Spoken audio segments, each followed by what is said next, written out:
In today's video, I'm going to teach you how to copy candles in TradingView. This is a great way to analyze repeating patterns, compare past price action to current moves, and present ideas clearly without redrawing everything by hand. First, open your chart in TradingView and look to the left side drawing panel. We'll be using a built-in feature called Bars Pattern. If your drawing panel is collapsed, hover near the left edge of the chart to reveal it.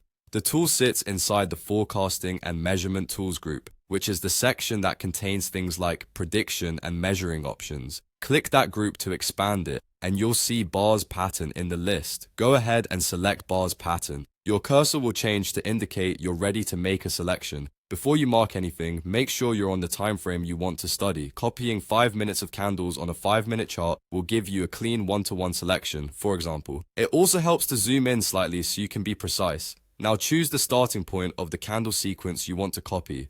This is simply the first candle you want included in your pattern.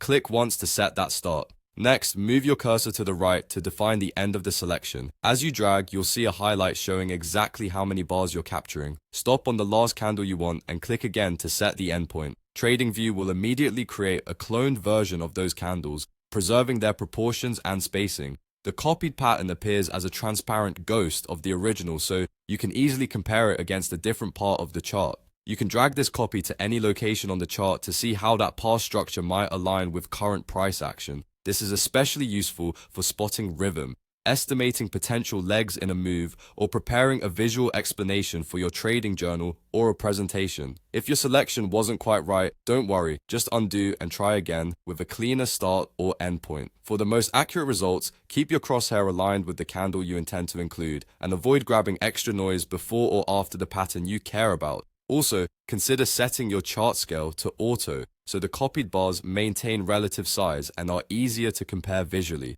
That's all there is to it. Open the Forecasting and Measurement Tools, pick Bars Pattern, click your start, click your end, and use the cloned candles to analyze and communicate your idea with clarity.